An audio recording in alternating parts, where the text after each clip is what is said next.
ہدایت تو امت چاہیے ہے، لیکن ہدایت کے حاصل کرنے کے طریقے اور کس طریقے محنت پر ہدایت کا وعدہ ہے اس کو امت نے بھلا دیا۔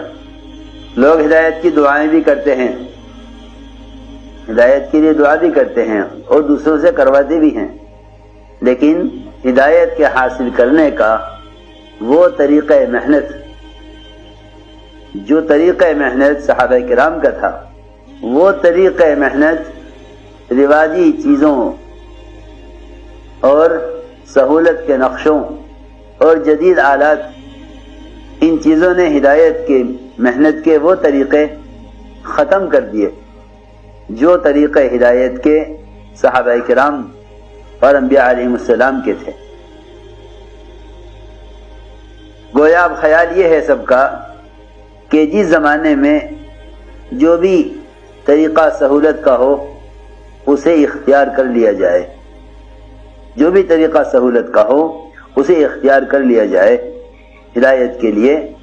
حالانکہ امام مالک رحمۃ اللہ علیہ کا قول ہے کہ اس امت کے بعد والے سدھر نہیں سکتے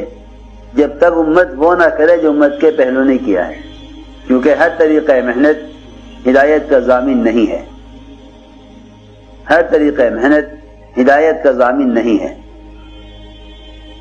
بلکہ ہدایت اس طریقہ محنت پر ہے، ہدایت اس طریقہ محنت پر ہے جو طریقہ محنت محمد صلی اللہ علیہ وسلم اور آپ کے صحابہ کا تھا۔ اگر اس طریقہ محنت سے امت پھر گئی، اگر اس طریقہ محنت سے امت پھر گئی تو تربیت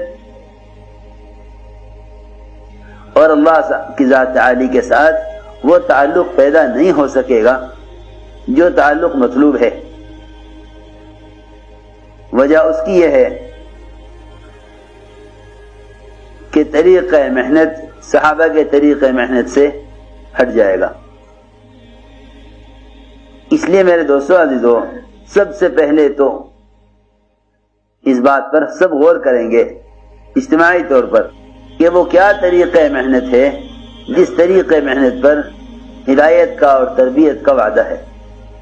وہ کیا طریقہ محنت ہے جس طریقہ محنت پر ہدایت اور تربیت کا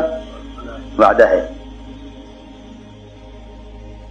حضور اکرم صلی اللہ علیہ وسلم نے تربیت اور ہدایت اور اللہ کی ذات کے ساتھ تعلق بڑھانے کے لیے اس امت کو مساجد سے جوڑا تھا،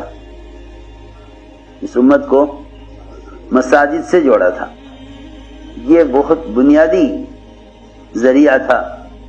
اللہ رب العزت کے تعلق میں ترقی کرنے اور اللہ کا قرب حاصل کرنے کا۔ یہ بنیادی ذریعہ تھا اللہ تعالیٰ کا قرب حاصل کرنے اور ہدایت میں ترقی کرنے کا، یہ بنیادی ذریعہ تھا۔ اس زمانے میں مسجد کا تصور صرف نماز تک ہے، وہ بھی ان لوگوں کے لیے جن کا نماز پڑھنے کا معمول ہے۔ جن کی زندگی میں نماز نہیں ہے ان کا نماز کی حد تک بھی مسجد سے کوئی تعلق نہیں ہے، جن کی زندگی میں نماز نہیں ہے ان کا مسجد سے اتنا بھی تعلق نہیں ہے۔ نماز کی حد تک صرف ان کا تعلق مسجد سے ہے جو نماز پڑھتے ہیں، اور عام تصور یہی ہے کہ مسجد صرف نماز کے لیے ہے، مسجد صرف نماز کے لیے ہے۔ حالانکہ یہ بات نہیں ہے، بلکہ جس طرح نماز بہت سے اعمال کے اور بہت سے افعال کے مجموعے کا نام ہے، اس طرح مسجد بہت سے اعمال کے مجموعے کا نام ہے، مسجد بہت سے اعمال کے مجموعے کا نام ہے۔ اگر وہ سارے اعمال صحابہ کرام کے طریقے محنت کے مطابق کیے جائیں گے تو مساجد سے ہدایت کا ملنا اور تربیت کا ہونا، بلکہ اس سے بڑھ کر دنیاوی مسائل کا حل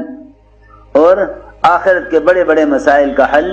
وہ سب کا سب مسجد سے جوڑا گیا ہے۔ ہر مسئلے کا تعلق مسجد سے تھا۔ میں اس لیے عرض کر رہا ہوں کہ کام کرنے والوں کا بھی اب خیال یہ ہے کہ بس یہ ایک دو کام مسجد کے ہیں، ان کا ہو جانا یہ کام کی